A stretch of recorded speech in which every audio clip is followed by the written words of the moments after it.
About a month and a half ago, Ryan Murphy released the third installment of the Monster series. The first show was about Jeffrey Dahmer, the one and the only, and then the Menendez brothers was the second installment, and the third installment was about Ed Gein. Let's just get right into it because I have a lot to say. Episode 1, titled Mother, and the portrayal of Ed Gein's relationship with Augusta, his mother, is probably the only real thing in this whole show, because in real life, Augusta and Ed did not get along. Well, they got along, but she was deeply abusive. She was a very, very Christianly woman, but she was psycho. She told him that he could never touch a woman, ever. Not even married, that he could never marry a woman. Augusta made Ed fear women. And this is the setup for what happens later in his life. When I first started watching episode 1, my first thought was, why does he sound like that? The actor is very good. I'll give him that. But why did Ryan Murphy make him put on this voice? And Ed Gein didn't sound like that in real life. I don't understand what we were doing there. The show opens with Ed Gein jorking it, wearing his mother's underwear. And this is a really good portrayal of what we're about to get into here. Why does Ryan Murphy always give us a scene of a man jorking it when it provides no context to the show at all?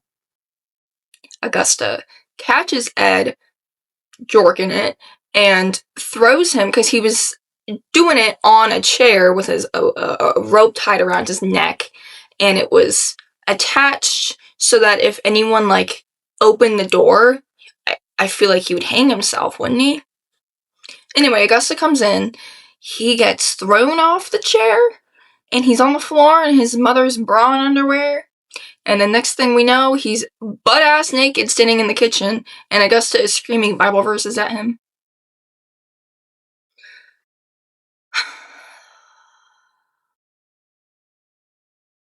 I filmed this video 2 times now, and this is my 3rd time. I've talked about this so many times in the past few weeks.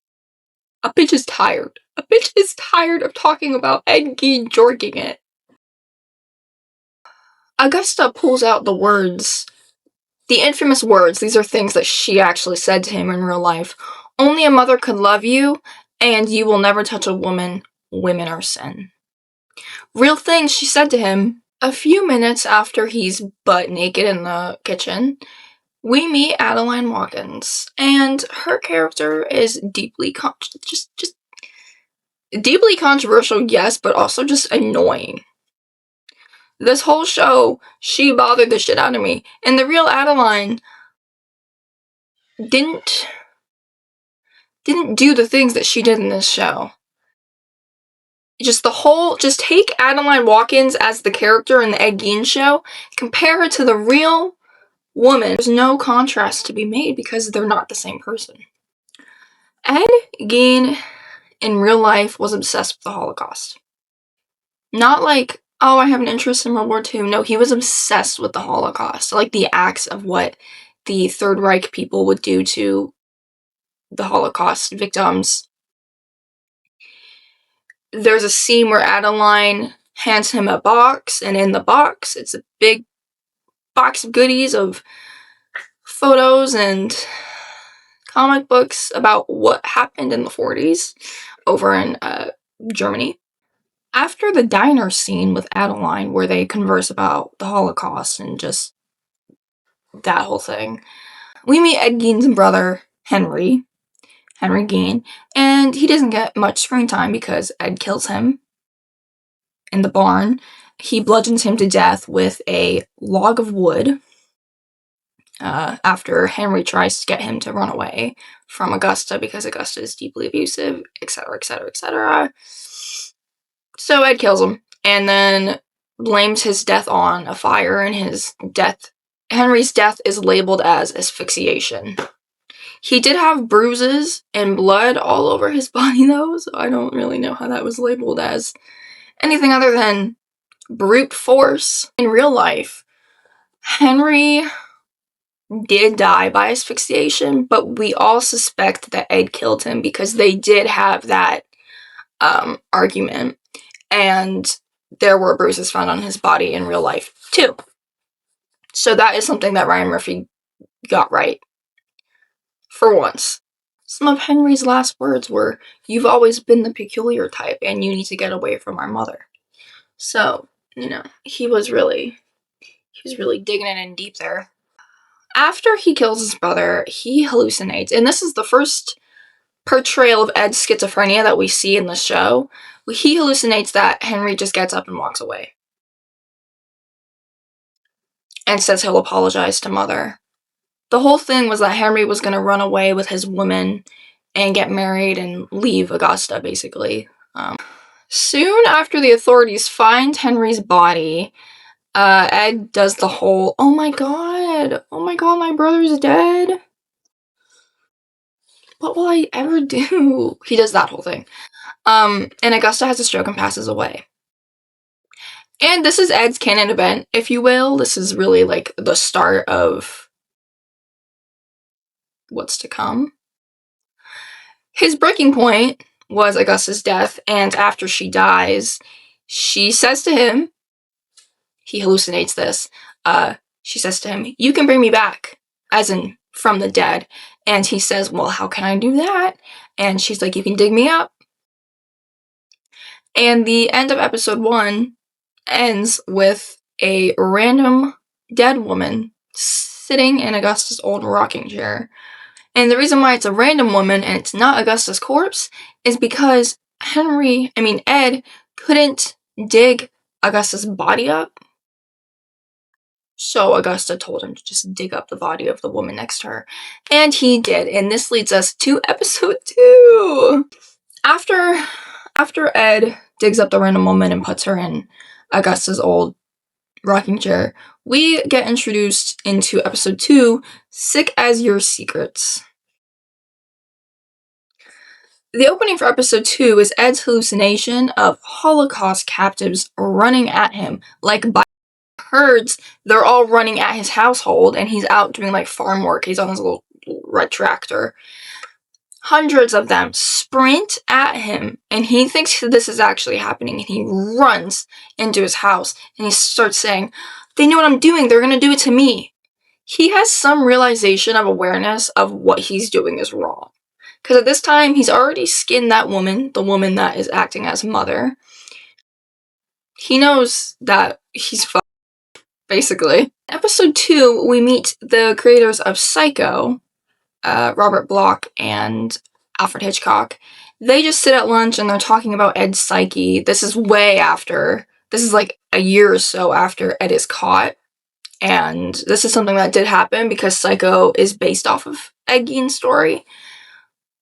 I never saw Psycho. Probably never will. I do have the book sitting on my bookshelf up there. But they just go into detail about his obsession with human skin and how he took a lot of his inspiration, if you will, from the Bitch of Buchenwald. And if you don't know what the Bitch of Buchenwald is, her name is Ilse Koch. Is it Koch? I don't care. She worked for the Third Reich people. She was the wife of one of them, and she was known for skinning Holocaust victims and then making furniture out of them. And they made comic books out of her. She was this like superhero, and Ed took a lot of his inspiration from her. And the later we get into episode 2, the more we see Adeline.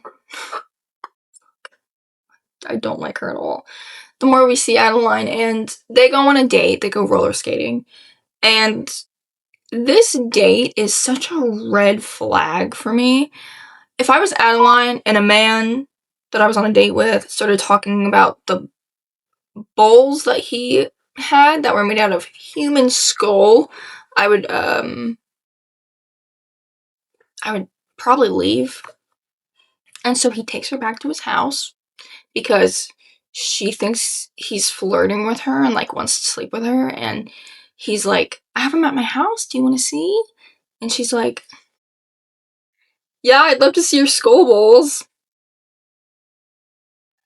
Okay. At his house, Ed tries to introduce Adeline to Augusta, who doesn't say anything because Augusta's dead, and also Augusta's not the woman in the rocking chair, it's a random dead woman, and the dead woman isn't saying anything, so Adeline gets mad and runs out of the house. And then she's like, something's so weird in this house. She sees one of the little chairs with that's made out of human skin. That's something that Ed Gein did do. That's an accurate depiction.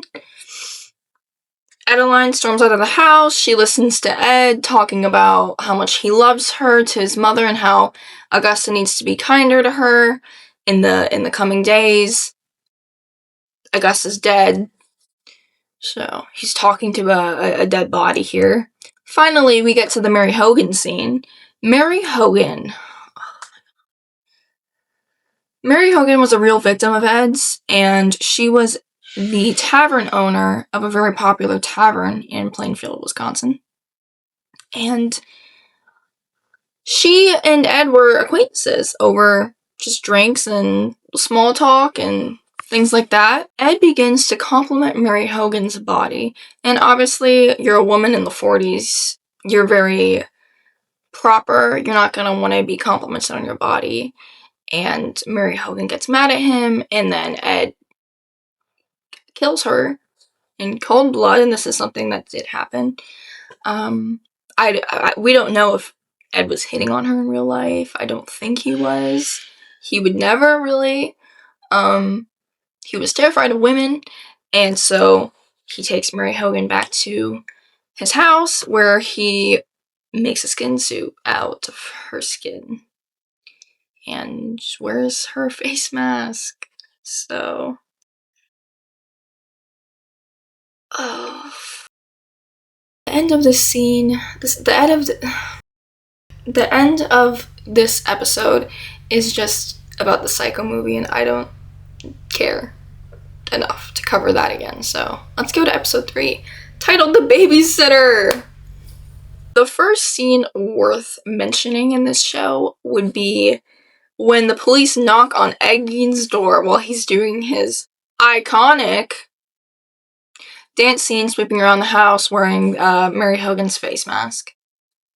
And he answers the door, not wearing the face mask, and the police are like, have you seen Mary Hogan? And he deflects in that little Winnie the Pooh voice of his, and he says no. And then we move on. After the police question him, we meet Christine Jorgensen, who, the plotline here just is just useless. Sorry, is that controversial? She's a trans woman, male to female, back in the 40s, so very controversial back then, and she was an entertainer. And Ed in the show was obsessed with her in real life. We have no idea if he even knew who she was. So I don't understand why Ryan included that, because there's this doesn't make any sense to me. My fault. Cancel me. Okay, now I have to talk about Adeline again. They go on another date, and he takes her to a graveyard right after digging a new body and extracting a ring from that body, that woman's body. And he proceeds to propose to Adeline with said ring. Like, in the graveyard, like, on top of the graves. And then she proceeds to come onto him and try to have sex with him in the graveyard with the graves in the back, but Ed looks up while she's about to go down on him. And he looks up and he sees Augusta's headstone. He sees Augusta's headstone looking at him and he freaks out. No, I can't be a father. I'm sorry, this isn't funny. I shouldn't be making fun of this. But the show pisses me off, and I want to make fun of it. These aren't real things that happen, so technically I can make fun of it. He looks up and sees Augusta's headstone. No, Adeline, we can't do this. I'm too scared to be a father. And then this gives Adeline the genius idea to make him a babysitter. enter Ed's babysitting arc. And now in the babysitting scene, he takes the children back to his house because they say they're bored and they want a magic show. And magic show he does give them. He shows them a human finger bone. No, 3 skull bowls now. Now we have 3. And the Pretty Lady mask. And if you don't know what the Pretty Lady mask is, that is based off of Leatherface's mask is based off of Ed Gein's Pretty Lady mask. So, human mask that he puts on and he shows the children because he can turn into a lady just on a whim. And they scream and they're like, what the fuck is on here? And so they go home. He drives them home, and then the parents are like, you're an awful babysitter. In real life, Ed Gein was actually a very good babysitter because he had never talked to anybody outside of George Gein, his dad, Augusta Gein, his abusive mother, and then Henry. And so his knowledge, like his vocabulary, only went up to a certain grade level. And he could only really connect with children. So he was a very good babysitter. So just another strike, Ryan Murphy. Just another strike. Anyway, his babysitting arc didn't last very long. He gets fired very quickly, and this is when we meet Evelyn Hartley. Evelyn Hartley was a real young girl. She was about my age. She was 15. I'm not 15. I'm 19, but she was a young girl like I am. And she was a babysitter. And she takes over this babysitting gig for the same children that Ed was previously babysitting. And so, oh my god, do we have to vacuum right now? Okay, if you can hear vacuuming in the background, it's my fault. What do you want me to do about it? Anyway. Evelyn Hartley wasn't one of Ed's victims in real life. She's still an unsolved case to this day, actually, and there's quite a bit of information about her. Addison Rae plays Evelyn, and one of the things that Addison has to say about her character is that there's not much information about her. So it was nice to portray that character and kind of give her that. Evelyn Hartley's not a character to be portrayed in a Netflix TV show. She was an actual victim. And there is a lot of information about her on the internet. Why are we lying here, Addison? Why are we lying here, Queen? Moving on. Ed kidnaps her out of the babysitting gig and takes her to his house where he ties her up in his basement. And pause on the Evelyn Hartley thing. We're going to move into episode 4, which begins with Adeline. She finds the corpse upstairs in Augusta's bedroom, and she runs out screaming, and Ed, busy cutting up Evelyn's body in the basement, hears her screaming and then goes after her, and they meet in her bedroom. Don't know how we ended up there. And then Ed tells her everything that's going on, and she's fine with it. She's like, okay. Later in the episode, we get introduced to Bernice Worden. I have talked so much about this woman that I just want to stop saying her name and let her rest, because she was the one and only victim that Ed was ever convicted of in real life. The one and only. He admitted to Mary Hogan, but he never was convicted of her death. This character portrayal is one of the most controversial things that Ryan Murphy has ever done. And it's disgusting. And it's because in real life, she was a kind, hard-working woman. She was the owner of a hardware store. She had a son on the police force. And Ryan Murphy made her in this show. He made her to be a slut, and that she was on pills, and that she had STDs. And she's also a homewrecker. None of those things were true. He also made it look like Ed and her had a romantic and sexual relationship, and it's not implied. No, we watch them do it. And it's deeply disturbing and uncomfortable. Out of respect for Bernice Worden and her family, I'm gonna move on, but I don't think we should ever forget her name or the other victims of Ed Gein's, like Ryan Murphy, so obviously has, someone needs to take his job away from him. Okay, soon after that whole thing, we get introduced to the creators of the Texas Chainsaw Massacre, 1974. Just my favorite film, my favorite movie of all freaking time. This scene is the only scene in the show that I cared about. Sorry. We get parallels between Ed Gein dancing around with his chainsaw after murdering 2 innocent men in the woods, and then the scene switches back to Leatherface doing his iconic Leatherface dance with the chainsaw swinging. Ed Gein never murdered anybody with a chainsaw. That was something they made up for Texas Chainsaw Massacre.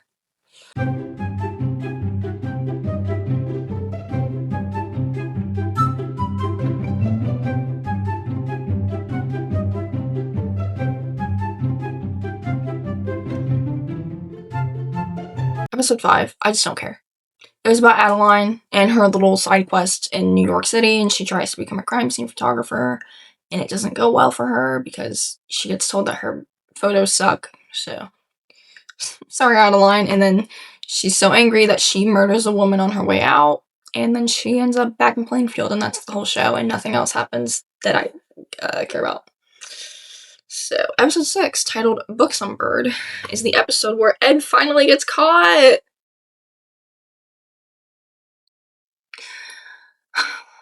After murdering Bernice Warden, the authorities begin looking around because Frank, Bernice's son, on the police force, is like, hey, where's my mom? And then they go into her hardware store and they find blood everywhere because Ed thought it was a good idea to shoot her in the hardware store. And that's how they find him. Thank God. Thank you, Ed, for being an idiot. And I don't know how much of this I can say. Whatever. They find a house of horrors. Not horrors. So in the show, Frank is the one to find his mother in the barn. She's strung up from the ceiling, decapitated, gutted. And Ed took her genitals. In real life, Frank was not the one to find his mother. Thank God, the amount of psychological damage that would have done. So, in the house, the cops, they find 9 preserved vulvas sitting in an icebox.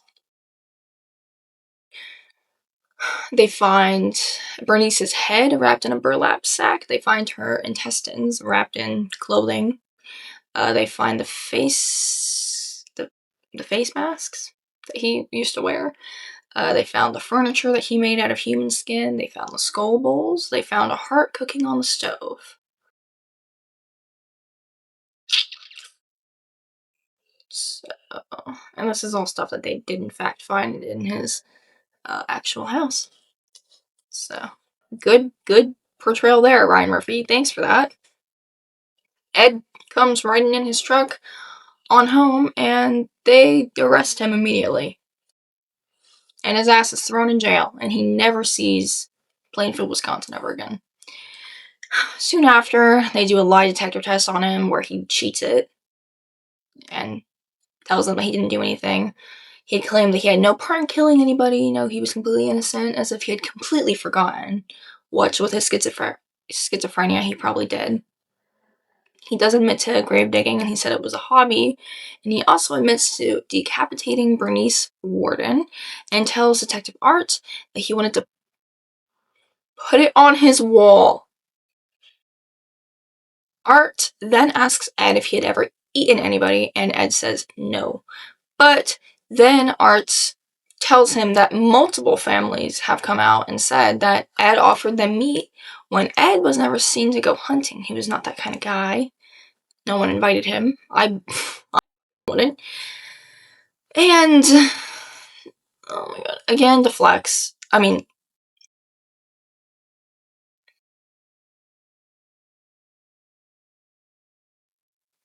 Ed deflects from the whole cannibalism claim. In real life, he wasn't a cannibal. Well, we don't know if he was a cannibal. He could have been, but He was a necrophiliac. So, okay. Episode 7 starts with Deputy Frank, Bernice Warden's son, just selling all of Ed's shit, just auctioning it all off for money, which is pretty fair. Mid-auction, though, the whole house gets set on fire. Probably an act of arson. And this did happen in real life. I don't know if the auctioning thing happened in real life, but it did get set on fire, and I don't think it's not been rebuilt to this day. So you go to Plainfield, Wisconsin, it's just a big pile of ash. Not anymore, probably. It's empty. Back in prison, Ed is told that he is not stable enough to go through with a fair trial, so they put him up in a cozy nut house, they say. Ed prays to God that he can continue his hobby of grave digging and making artifacts out of human skin. And then he sends a ham radio to the bitch of Buchenwald and Christine Jorgensen, and then hallucinates an entire conversation with both of them. His conversation with the bitch of Buchenwald is boring, and I don't care. And his conversation with Christine Jorgensen, also don't really care, because they didn't have a conversation about anything none of us didn't know. Christine, Jesus Christ. Christine told Ed that he is a gynophilic. That means you are deeply and sexually... Gynophilic meaning. Okay. Alright. Gynophilic means having a sexual attraction to women or femininity, regardless of one's gender identity. This term is used in behavioral science. Okay, I don't care. Yeah, so there's that. Christine goes on to say that it's because of Augusta, which, like, no shit, Sherlock. No shit, Sherlock. The way that she treated him his whole life, etc., etc., etc., constantly hammering him the idea that laying with a woman is shameful, and so all thoughts of sex is just shameful. You need to be put in the ground. One thing that the bitch of Buchenwald said to him was, "Don't let anyone call you a monster. You are a human being." Ryan Murphy's not even trying to hide the fact that we're humanizing a murderer. And in the show, a serial killer. Because in the show, Ed is a serial killer. He kills 5 people, so... No, you're not a monster. You're a human being. No? I feel like you get to a point where you're not really a human being. You know? Like, I look at Jeffrey Dahmer, I don't see him as a person. I see him as a monster. Ted Bundy, monster. John Wayne Gacy, monsters. All of them. Ed Gein, monster. I don't care how abused these people were in their early life. You know how many people are abused and they don't end up murderers? And okay, moving on. Episode 8 is the final episode, and the first scene opens at Lake Sammamish. And when I saw Lake Sammamish, those words come up on my screen, I knew where this was going. I knew who we were about to be introduced to. Ted Bundy. And if you've been living under a rock for your whole life, Ted Bundy is a notorious serial killer who was active between the years of 1974 to 1978. Maybe he was active for longer than that, but that's just what Google told me. And Ted Bundy murdered over 30 women. And he escaped from jail. Was it 2 times? I know it was 1 time, because that was when he went and murdered the FSU girls, but... So we meet him in this show, and I don't know why Ted Bundy's here. Why did we need a cameo? He didn't serve anything to the plot. We watched him murder several women. The whole thing was that Ed, helped the police, the authorities, catch Ted Bundy, and that didn't happen in real life. Those two never connected. Those two never had a conversation or talked at all. So, Ed did not help catch Ted Bundy. We're also introduced to a multitude of serial killers and murderers. Richard Speck, for one, who murdered 8 nurses in 1966, and then, when he was in jail, started selling his body for money. He got a boob job, but he wasn't trans. No, he was a man, just with boobs. And then Jerry Budos. Oh, I don't think I can say what he did. He would murder women and then take their shoes off, usually heels, and then he would Jizz in their fools. So we meet him, and all of these men are portrayed as having some sort of relationship with Ed Gein, and in real life they just didn't. They show that Richard Speck would, like, send Ed photos of his boobs in jail. And that didn't happen. Those two didn't have a relationship. That wasn't a thing. Why? What was the point of adding Richard Speck, Ted Bundy, Jeff Brudos all into the same episode? Why do I care? Why am I supposed to care about these people in the context of Ed Gein? They don't serve any purpose to the plot. Is it just to take up screen time? Well, that's lazy. That's lazy. Ed hallucinates Adeline meeting him in the nursing home, and then they talk and catch up over the years. Their conversation was fake, so I'm not going to go into it. His death is him dreaming that he's riding down the hallway of the nursing home, of the facility that he's in. And the song Owner of a Lonely Heart by Yes is playing in the background. And then he's surrounded by nurses, which is an homage to Richard Speck. Pretty sure Richard Speck was there. Charles Manson was there. Was John Wayne Gacy there?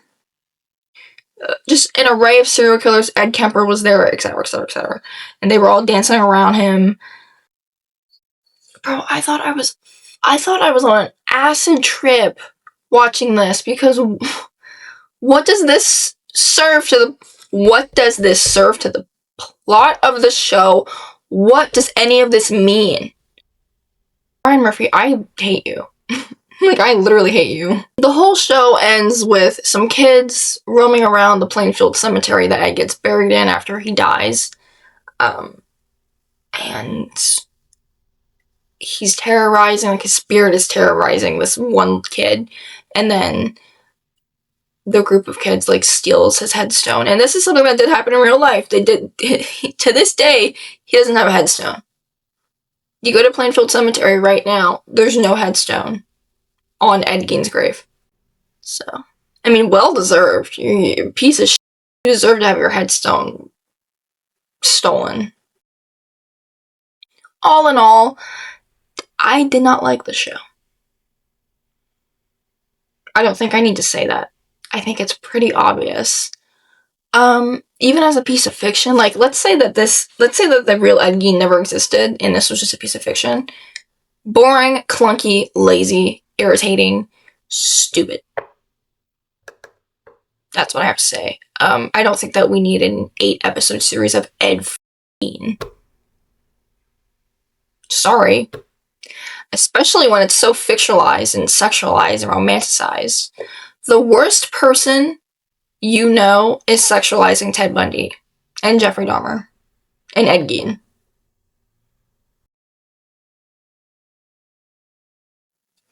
The actor is insane, though. Like, I can't lie. The actor for Ed Gein in this show, crazy. He was in Sons of Anarchy, I think. I never watched the show, but, you know. Good actor. I mean, you can't be a bad actor to play a character like this. Like, Evan Peters, very good actor. Nicholas Chavez, and I forget the other guy. They were both very good. But those two other shows come with their own set of controversies. I don't know if I'm going to cover them because it's been 2 years since the Jeff Dahmer show came out. 3 years, I think, now. and I just don't care to cover it. We need to let that man die. We need to let it die. In my humble opinion, I don't believe that we need 8 to 10 episodes every year about a new serial killer or murderer or true crime story. Sorry. Like, I know I'm a true crime junkie, but just not that type. I don't like that type that is obsessed with the fictionalization and the sexualization of serial killers. It's weird, and it's weird. That's what I have to say. If you're gonna be a director and if you're gonna tell a story, you need to tell it right and you need to tell the truth. That's the bare minimum, and that, in my opinion, is what the victims of these people deserve. A normal, non-true crime junkie is gonna watch these shows and think, yeah, this happened. This, and this happened, and none of it happened. I know it's not a big deal in the long run, but it feels like a big deal because you're getting it wrong and you're putting it out there for millions of people to see when you could just tell the truth instead of spreading misinformation. I do think that it's important for people to be talking about true crime stories, just not in this context. I don't think that the Ed Gein story, the real one, should even be brought up in the context of the Ed Gein Netflix show because they're completely different stories. If you've been here for this long, subscribe, thank you for watching, and come back next week. Please. Do you guys want to meet my cat? Okay, this is one of 3. This is Jasper. Say hi to my fans. Oh my god. He's friendly, but he just doesn't like to be held. Oh, okay. Well, have a good time, everybody. I'll see you next week.